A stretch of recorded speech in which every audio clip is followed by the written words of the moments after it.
What's up guys, I'm back once again to show you some of the hot mods of the week, and in this week's episode we, of course, have a brand new weapon mod, as well as the biggest mod that I've downloaded on this channel for a very long time.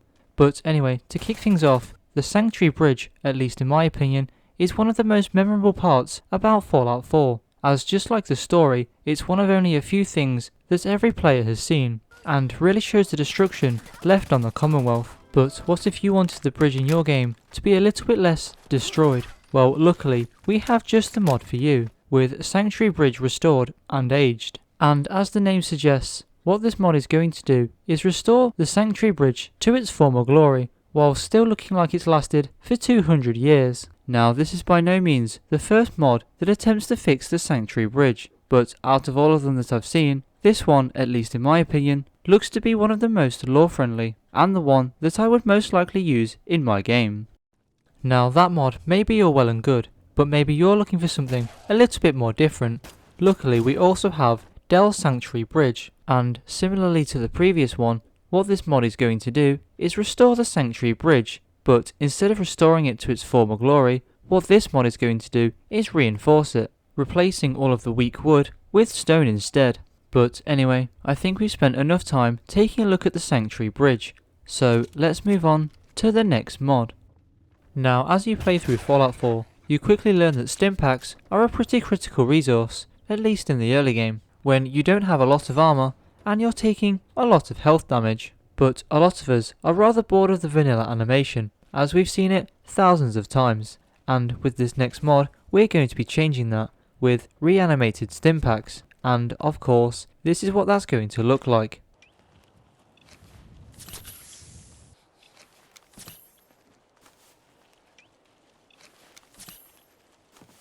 So if you too are bored of the vanilla Stimpak animation, then maybe this mod is worth a download.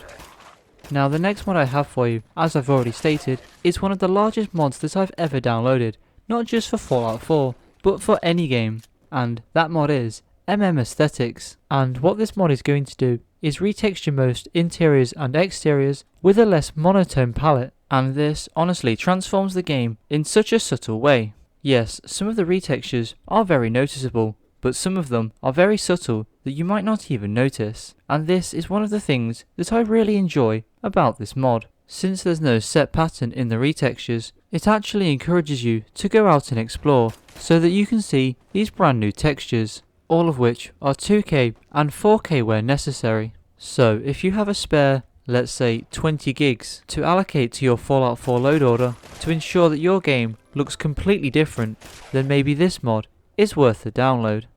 And of course, this week's weapon mod is the LMT M203 grenade launcher, and you can acquire one of these by opening up the console and typing in help M203. Here you'll find the weapon's ID code, and by typing in player.additem and the ID code, you'll get your hands on the weapon. And in terms of upgrades, you have the choice of 8 receivers, 8 grips, an impressive 17 sights, 13 stocks, an amazing 19 ammo types, and finally 8 materials.